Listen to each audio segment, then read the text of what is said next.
Hello students, welcome back to our channel. Students, आज के lecture में सबसे पहले हम एक थ्योरम करेंगे जो इस चैप्टर के लिए सबसे इम्पॉर्टेंट थ्योरम है।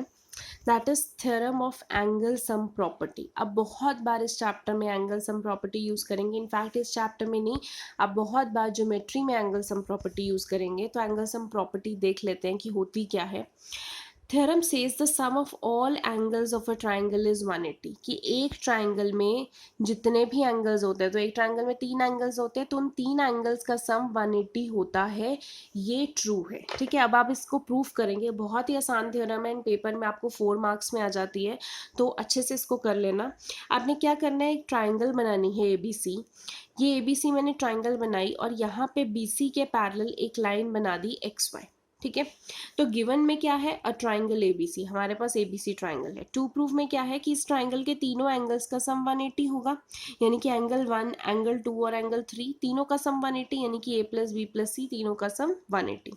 कंस्ट्रक्शन हमने क्या करनी है कि XY को BC के पैरेलल हमने ड्रॉ कर देना है। तो draw XY parallel to BC। अब प्रूफ देखो, आपके पास मैंने ये नाम दे दिए यहाँ पे 1 2 3 4 5, सो दैट लिखने में आसान रहे। आप भी ऐसे नेमिंग दे सकते हैं एंगल्स को। अब अगर मैं एक्स वाई एक स्ट्रेट लाइन देखूँ तो इसमें 4 1 और 5 ये तीनों एंगल्स एक ही लाइन पे आ रहे हैं। तो जब तीनों एंगल्स एक ही लाइन पे आते हैं तो उनका सम 180 होता है, क्योंकि angles on a straight line. तो वही लिख सकते हैं, एंगल 4 + 1 + 5 इन तीनों का सम 180 है, because angles on a straight line. ये आपकी फर्स्ट इक्वेशन हो गई। अब क्योंकि एक्स वाई और बी सी पैरेलल हैं, तो जब पैरेलल हैं तो जेड एंगल्स बन सकते हैं, यानी कि ऑल्टरनेट एंगल्स बन सकते हैं। तो ये वाला एक जेड बन रहा है, तो एंगल 4 एंगल 2 के बराबर आया। इधर से ये वाला एक जेड बन रहा है, तो एंगल 5 एंगल 3 के बराबर आया। तो आप लिख सकते हैं कि angle 4 is equal to angle 2 alternate interior angles, ऐसे ही angle 5 is equal to 3 alternate interior angles. ये आपकी सेकेंड इक्वेशन की थर्ड इक्वेशन। अब इन तीनों से देखो, आपको बेसिकली करना क्या है, 1 + 2 + 3 180 प्रूव करना है ना। तो यहाँ पे हम वैल्यू सब्स्टिट्यूट करेंगे। ये लिखेंगे फ्रॉम 1 2 एंड 3, मतलब तीनों को यूज़ करके हम क्या कर रहे हैं इस इक्वेशन में। एंगल 4 तो हमें नहीं चाहिए। एंगल 4 किसके बराबर है, 2, तो 2 लिख सकते हैं उसको, क्योंकि 4 और 2 बराबर है। तो 4 की जगह 2 लिख दिया। प्लस एंगल 1 तो हमें चाहिए, तो एंगल 1 को एंगल 1 ही रहने देते हैं। प्लस 5, एंगल 5 नहीं चाहिए। 5 किसके बराबर है, 3 के बराबर, तो 5 की जगह क्या लिख देंगे, 3। तो 1 2 एंड 3 अब आ गया हमारे पास, इज इक्वल टू 180। इसको बस अरेंज करके लिख दो कि एंगल 1 + 2 + 3 180 है। 1 क्या है नाम, A B और C, तीनों का सम 180 है। ये आपका प्रूफ होगा। तो बहुत ही आसान सी आपकी थ्योरम है। पेपर में आपको 3 to 4 मार्क्स के बीच में आती है, तो अच्छे से करना। अब इसी के बेसिस पे हम एक्सरसाइज 6.3 स्टार्ट करते हैं। 6.3 का फर्स्ट क्वेश्चन देखिए। आपको side QP and RQ of triangle PQR are produce to point S and T respectively. If angle SPR is 135, PQT is equal to 110, find PRQ। अब ये आपको फिगर दे रखी है, आपको निकालना क्या है। एक तो S, ये एंगल दिया हुआ है 135, ये एंगल 110, आपको एंगल PRQ। तो बेसिकली ये वाला एंगल आपको निकालना है। तो देखते कैसे करते हैं इसको। तो ये आपके पास फिगर है यहाँ पे। अब देखो, आपको अगर ये वाला एंगल निकालना है, हमें ये जो दो एंगल्स दिए हुए हैं इनका हम यूज़ कर सकते हैं। हमें पता है कि ये एक स्ट्रेट लाइन है, अगर ये वाला एंगल दिया हुआ है तो इसके साथ वाला एंगल, ये दोनों क्या होंगे, लीनियर पेयर होंगे। तो एस पी आर यानी कि ये वाला एंगल, एंड RPQ यानी कि ये वाला एंगल, दोनों का सम कितना है 135, सॉरी दोनों का सम कितना है 180। SPR की वैल्यू 135, ये RPQ आ गया 180। RPQ की वैल्यू क्या आ जाएगी 180 माइनस 135, RPQ यानी कि 45, यानी कि ये एंगल आपके पास 45 आ गया। अब ये एंगल भी दिया हुआ है, तो इस एंगल के साथ वाला ये एंगल, ये दोनों भी तो सम 180 होगा, लीनियर पेयर। तो ऐसे ही लिख लेंगे आप। दो तरीके हैं इसके, कि इसको भी लीनियर पेयर से निकाल के ये वाला एंगल निकाल सकते हैं, और फिर आप एंगल सम प्रॉपर्टी लगा सकते हैं कि एक ट्राइंगल में दो एंगल्स तो दे रखे हैं, तीसरा एंगल निकाल लेंगे क्योंकि तीनों एंगल्स का सम 180 होता है। ठीक है, एक तरीका ये है। दूसरा तरीका क्या है कि आप ये थोड़ा सा एक स्टेप बढ़ जाता है, अगर आप एक स्टेप कम करना चाहते हैं तो ये वाला तरीका लगा सकते हैं कि PQR ये वाली ट्राइंगल है, इस ट्राइंगल में ये एक्सटीरियर एंगल है। मैंने आपको एक्सटीरियर एंगल समझाया था कि ऑपोजिट इंटीरियर एंगल्स के सम के बराबर होता है। तो अगर ये वाला एंगल बाहर वाला लेती हूँ पी क्यू टी, तो पी क्यू टी किसके बराबर होगा, इस एंगल और इस एंगल के सम के बराबर। तो इस एंगल को मैं क्या लिखूंगी, आर पी क्यू ये वाला एंगल, और इस एंगल को क्या लिखूंगी, पी आर क्यू इसके बराबर। और रीजन यहाँ पे क्या देना है, एक्सटीरियर एंगल प्रॉपर्टी। आप ऐसे भी लिख सकते हैं कि sum of exterior angle is equal to the sum of two opposite interior angle, या फिर आप sorry exterior angle is equal to the sum of two opposite interior angle, या फिर आप सीधा एक्सटीरियर एंगल प्रॉपर्टी भी लिख सकते हैं, दोनों ही चलेगा। तो पी क्यू टी आपके पास 110 दी है, या आपके पास 40 निकल आया। पी आर क्यू आपको निकालना है, तो 110 माइनस 45 65 आपके पास पी आर क्यू आ गया। ठीक है, क्वेश्चन नंबर 2 देखते हैं। सेकंड में आपको ये फिगर दे रखी है, आपको x62 दे रखा है, एक्स वाई जेड ये पूरा का पूरा एंगल 54। आपको बोला है Y O and Z O are the bisectors of X Y Z and X Z Y. अब वाई ओ बाइसेक्टर है किसका, एक्स वाई जेड का, यानी कि इस एंगल को आधे में काट रहा है। ऐसे ही ओ जेड इस एंगल को, एक्स जेड वाई को, इस पूरे को हाफ में काट रहा है। आपको बताना है O Z Y and Y O Z. O Z Y यानी कि ये वाला एंगल, और वाई ओ जेड यानी कि ये वाला एंगल निकाल के बताना। ये इंपॉर्टेंट क्वेश्चन एग्जाम्स में आपको आ जाता है। सबसे पहले देखो एक्स वाई जेड ट्राइंगल दे रखी है, अगर इस ट्राइंगल के मुझे दो एंगल्स दे रखे हैं तो मैं तीसरा एंगल निकाल सकती हूँ, क्योंकि एक ट्राइंगल के तीनों एंगल्स का सम क्या होता है 180। अभी हम प्रॉपर्टी करके हटे हैं। तो एक्स वाई जेड ट्राइंगल में X plus Y plus Z तीनों का सम 180 होगा। इसको आप ऐसे शॉर्ट फॉर्म में ASP लिख सकते हैं, एंगल सम प्रॉपर्टी, जो अभी हमने थ्योरम किया। एंगल एक्स 62 है, एंगल वाई 54 है, angle Z is equal to 180। इन दोनों को प्लस करके इधर माइनस कर देंगे, जेड की वैल्यू कितनी आ गई 64। ठीक है, जेड पूरा का पूरा आपके पास एंगल निकला है, ये पूरा का पूरा 64 निकला है। बट आपको तो ये आधा एंगल निकालना है और ये निकालना है, तो आधा निकाल सकते हैं। देखो सबसे पहले ओ वाई बाइसेक्टर है, O Y is the bisector of angle Y. तो यानी कि अगर मुझे इतना सा ये हाफ एंगल ये वाला निकालना हो ओ वाई जेड, तो वो एंगल वाई का आधा होगा, क्योंकि ये तो हाफ हाफ में डिवाइड हो रहे हैं। तो ओ वाई जेड क्या होगा, हाफ ऑफ एंगल वाई। तो O Y Z is half into angle Y, ये कितना है पूरा का पूरा एंगल 54, 54 का हाफ 27। तो यानी कि इतना सा एंगल कितना आ गया 27। ठीक है, ऐसे ही इधर वाला पूरा का पूरा एंगल आपने 64 निकाला, तो ओ जेड वाई ये आधा एंगल जेड का हाफ होगा। तो O Z is the bisector of angle Z, तो angle O Z Y half of angle Z होगा। हाफ इंटू जेड कितना है आपके पास 64, तो कैंसिल करेंगे ओ जेड वाई, ये इतना सा एंगल कितना आ जाएगा 32 डिग्रीज। ठीक है, अब आपके पास ये इतना सा एंगल 32 डिग्रीज आ गया, ये आपके पास 27 डिग्रीज है। तो आपको ये बीच वाला निकालना है, ये वाला एंगल आपको निकालना है। तो तीनों एंगल्स का सम 180, ये आपके पास 27 डिग्रीज, ये 32 डिग्रीज, ये निकालना इज इक्वल टू 180। तीनों का सम 180 क्यों है, वही एंगल सम प्रॉपर्टी। तो यहाँ से आप इन दोनों को प्लस करके 59 आए, इधर माइनस कर देंगे, वाई और जेड आपके पास 121 डिग्रीज आ जाएगा। ठीक है, तो ये एंगल फाइंड आउट करने वाले क्वेश्चंस बहुत इंपॉर्टेंट है, क्योंकि लाइंस एंड एंगल्स में ये क्वेश्चन आपको आते ही आते हैं। ठीक है, क्वेश्चन नंबर 3 देखते हैं। 3 में बोला है ए बी डी ई के पैरेलल है, ये रही आपकी ए बी, ये रही डी, ये दोनों पैरेलल दे रखी हैं। ये आपको एंगल 35, ये 53, आपको डी सी एंगल निकालना है, ये वाला एंगल आपको निकालना है। तो देखते हैं कैसे। देखो ए बी अगर डी ई के पैरेलल है, तो ये एक पूरा जेड बन रहा है, यानी कि ये एंगल 35 है, तो ये वाला एंगल भी 35 होगा। तो दोनों 35 ऑल्टरनेट इंटीरियर एंगल्स। ठीक है, अब डी सी ई में अगर मैं एंगल सम प्रॉपर्टी लगाना चाहूँ तो मेरे पास थर्ड एंगल निकल जाएगा, क्योंकि ये 35 है तो ये भी 35। अब इस ट्राइंगल में दो एंगल पता है, तो तीसरा तो निकाल सकते हैं एंगल सम प्रॉपर्टी से। तो इन सब के मैंने नेम लिखे हैं। ये वाले एंगल को क्या बोलेंगे, सी डी ई, क्योंकि ये डी सेंटर में आएगा। सी ई डी ये वाला एंगल, और डी सी ये वाला एंगल। आप चाहे तो इनको 1, 2 एंड 3 नेमिंग भी दे सकते हैं। ठीक है, तो सी डी आपके पास 53 है, ये 35 है, plus D C is equal to 180, दोनों को प्लस किया 88, इधर आके माइनस हो गया, डी सी कितना आ गया आपके पास, ये वाला एंगल 92 डिग्रीज। ठीक है, क्वेश्चन नंबर 4 देखते हैं। क्वेश्चन नंबर 4 में देखो आपको बोला है P Q and R S intersect at point T. ये रही आपकी पी क्यू लाइन, ये रही आर एस लाइन, ये टी पॉइंट पे इंटरसेक्ट कर रही है। आपको पी आर टी 40 दे रखा है, ये 95, ये 40, ये 95, ये आपको 75। आपको एस क्यू टी निकालना है, एस क्यू टी ये वाला एंगल आपको निकालना है। देखो कैसे करेंगे, यहाँ तक पहुंचना है तो पहले यहाँ से स्टार्ट करते हैं। इस ट्राइंगल में दो एंगल पता है तो तीसरा एंगल निकाल सकते हैं एंगल सम प्रॉपर्टी से। ये मैंने एंगल्स को 1, 2 एंड 3 नेमिंग दे लिया कन्वीनियंस के लिए।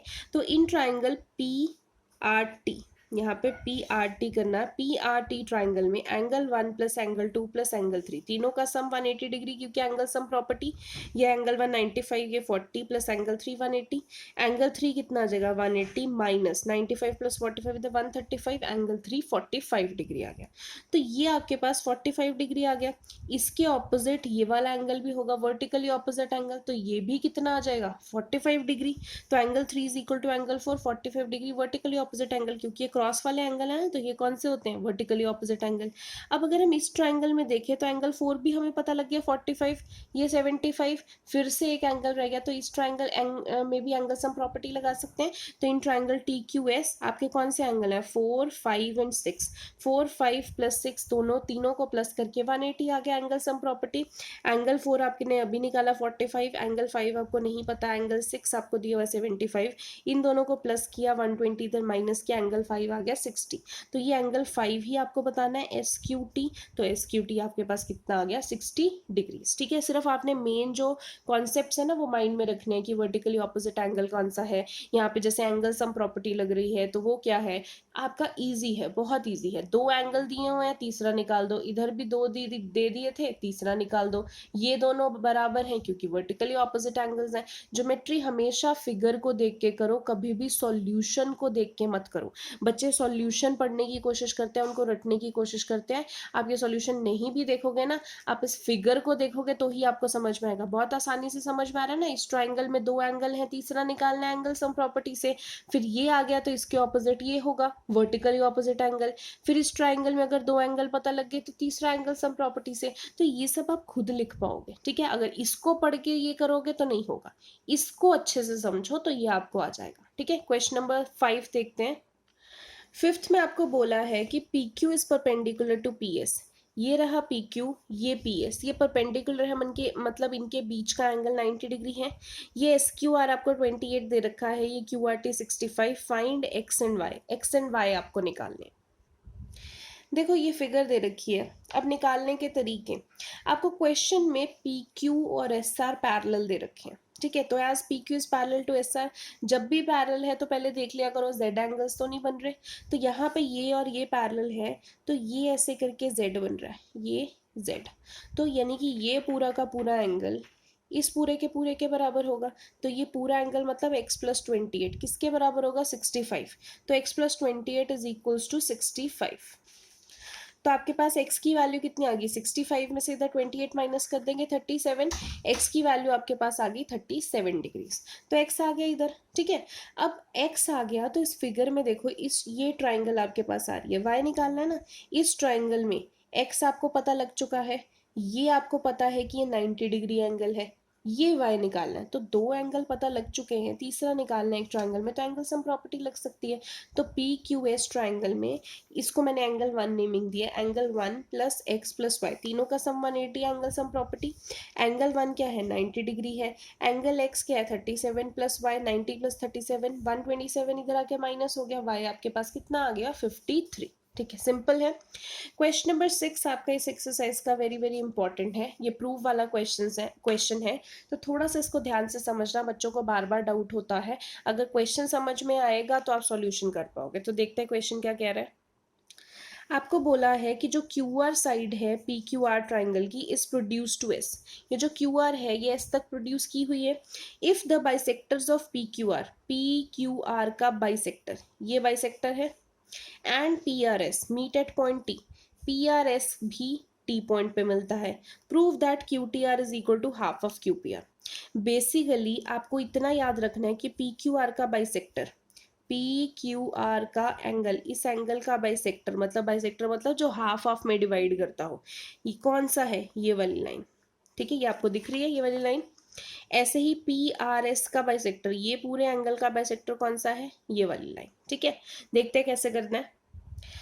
देखो आपको टू प्रूफ तो यही करना है ना, Q T R is equal to half of Q P R. सबसे पहले हम क्या करते हैं, हमें दो ट्राइंगल्स दिख रही हैं, पी क्यू आर, एक दिख रही है टी क्यू आर। दोनों पे हम एक्सटीरियर एंगल प्रॉपर्टी लगाएंगे। तो सबसे पहले पी क्यू आर ट्राइंगल पे हम देखते हैं। अगर मैं पी क्यू आर ट्राइंगल लेती हूँ तो इसका एक्सटीरियर एंगल क्या हो जाएगा, ये बाहर वाला, ये किसके बराबर होगा, इस एंगल और इस पूरे एंगल के बराबर।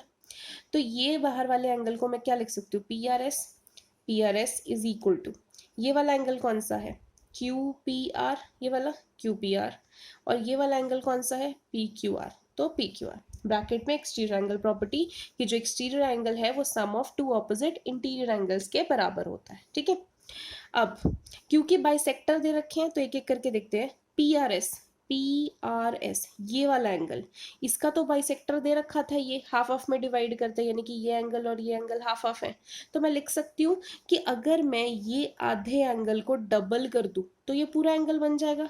मतलब पी आर एस को अगर मैं लिखूं टी आर एस का ट्वाइस, तो मतलब एक ही बात हुई ना, ये पूरा एंगल। तो पी आर एस को मैं लिख सकती हूँ twice of T R S, क्योंकि ये टी आर बाइसेक्टर था, तो पी आर एस को टी आर एस इसका ट्वाइस, वही लिख दिया। P Q are, P Q are यानी कि ये वाले एंगल की बात कर रहे हैं। अब इसमें भी बाइसेक्टर आ रहा है, ये वाला बाइसेक्टर आ रहा है, मतलब ये वाला एंगल और ये वाला एंगल बराबर। तो इस बाइसेक्टर की वजह से मैं पी क्यू आर को ऐसे लिख सकती हूँ कि इस एंगल को ट्वाइस कर दूंगी तो ये पूरा बन जाएगा, यानी कि टी क्यू आर को ट्वाइस कर देंगे तो पूरा का पूरा पी क्यू आर बन जाएगा। तो पी क्यू आर को क्या लिखा, twice of T Q are, plus Q P are है, क्यू पी आर ये वाला एंगल। अब इसका तो कोई भी बाइसेक्टर नहीं है तो इसको कुछ नहीं लिख सकते, तो क्यू पी आर को एज इट इज। अब यहाँ पे ब्रैकेट में आपने लिख देना है, क्योंकि T Q and T R are bisectors of angle P Q R and angle P R S, क्योंकि ये बाइसेक्टर्स दे रखे हैं, ठीक है। अब QPR को एज इट इज रहने दो, जो ट्वाइस वाले हैं उनको एक जगह पे ले जाओ। अब QPR अगर इधर रह गया, ये ट्वाइस ऑफ TQR इधर जाके क्या हो जाएगा, माइनस ट्वाइस ऑफ TQR, ठीक है। QPR ऐसे रहा, दोनों में से टू कॉमन अगर हम ले लेंगे तो क्या बचेगा, TRS माइनस TQR। अब ये हमारी फर्स्ट इक्वेशन हो गई, ठीक है। अब ये वाली ट्राइंगल हो गई, अब दूसरी ट्राइंगल पे आ जाते हैं, in triangle T Q are. अब टी क्यू आर ट्राइंगल में अगर हम आते हैं, फिर से exterior angle property, T Q are में टी क्यू आर का एक्सटीरियर एंगल क्या होगा, ये इतना, यानी कि टी आर एस, ये किसके बराबर होगा, इसके सामने ये एंगल और ये वाला एंगल के बराबर। तो ये जो टी आर एस है, टी आर एस ये बाहर वाला एंगल किसके बराबर होगा, टी क्यू आर इतने के बराबर, प्लस क्यू टी आर इतने के बराबर। फिर से रीजन क्या है, एक्सटीरियर एंगल प्रॉपर्टी, रीजन लिखना नहीं भूलना, ठीक है। अब फर्स्ट इक्वेशन में देखो, टी आर एस और टी क्यू आर एक ही जगह थे, यहाँ पे भी ये टी आर एस आ रहा है और टी क्यू आर आ रहा है, बट एक जगह पे नहीं है, तो एक जगह पे कर लो। ये टी क्यू आर उधर चला जाएगा तो क्या हो जाएगा, minus T Q are, right side पे क्या बच गया, क्यू टी आर। इस पूरी इक्वेशन को अगर मैं उल्टा कर दूं, क्यू टी आर, या उल्टा ना भी करो, आप यहीं पे भी टू वैल्यू लिख सकते हो, ये तो सिर्फ मैंने सिंप्लीफाई करने के लिए थोड़ा उल्टा लिख दिया कि Q T R is equal to T R S minus T Q R, ये आपकी सेकेंड इक्वेशन बन गई, ठीक है। अब फर्स्ट इक्वेशन में देखो, T R S minus T Q R आ रहा है, सेकेंड में भी T R S minus T Q R आ रहा है। T R S minus T Q R की वैल्यू क्या है, क्यू टी आर। तो यहाँ पे T R S minus T Q R, इसकी जगह हम लिख सकते हैं क्यू टी आर, क्योंकि इसकी वैल्यू हमने निकाल ली है क्यू टी आर। तो put two in equation one के, जो टू है इसको फर्स्ट में डालना है। तो फर्स्ट आपके पास क्या था, Q P R is equal to twice, यहाँ पे T R S minus T Q R की जगह क्या डालना है, T R S minus T Q R की वैल्यू क्या है, क्यू टी आर। तो यहाँ पे इसकी जगह क्या डालेंगे, क्यू टी आर। तो ये क्यू टी आर यहाँ पे पुट कर दिया, तो twice of Q T R ये कैसे आया, put two in equation one, two को हमने फर्स्ट में डाल दिया, T R S minus T Q R की वैल्यू क्यू टी आर हमने यहाँ पे डाल दी, ठीक है। तो क्यू टी आर की वैल्यू के आगे ट्वाइस, इसकी जगह हमने क्या डाल दिया, सॉरी क्यू पी आर की वैल्यू के आगे ट्वाइस, इसकी जगह डाल दिया क्यू टी आर। अब जो टू प्रूफ है उसमें आप देखो क्यू टी आर के साथ कुछ नहीं है, यहाँ पे क्यू टी आर के साथ टू है, और क्यू पी आर के साथ 1/2 है, यहाँ पे क्यू पी आर के साथ कुछ नहीं है। तो ये टू हम उधर ले जाते हैं तो क्या हो जाएगा, ये टू उधर जाके 1/2 क्यू पी आर बन जाएगा। वही चाहिए आपको 1/2 Q P R is equal to Q T R, तो वही लिख दिया Q T R is equal to 1/2 of Q P R. ठीक है। सो इस क्वेश्चन को एटलीस्ट 2 टाइम्स प्रैक्टिस कीजिए, क्योंकि यही क्वेश्चन है पूरी एक्सरसाइज में जो आपको बार बार करना पड़ेगा, जो आपको एक बारी में नहीं समझ में आएगा। बस ये ध्यान रखना है कि हमने 2 ट्राइंगल्स पे एक्सटीरियर ट्राइंगल प्रॉपर्टी लगाई है। एक बार पी क्यू आर ट्राइंगल पे एक्सटीरियर ट्राइंगल प्रॉपर्टी लगाई है, एक बार टी क्यू आर ट्राइंगल पे एक्सटीरियर ट्राइंगल प्रॉपर्टी लगाई है। और यहाँ पे हमने इन 2 एंगल्स को नेमिंग दी है ट्वाइस करके, क्योंकि इसी एंगल का बाइसेक्टर दे रखा है और इधर इसी एंगल का बाइसेक्टर दे रखा है। सिर्फ इसलिए दोनों को ट्वाइस दिया है। यहाँ पे क्यों नहीं दिया? क्योंकि इस एंगल का कोई बाइसेक्टर ही नहीं दे रखा है। ठीक है। सो आज के लेक्चर में इतना ही students. Thank you so much.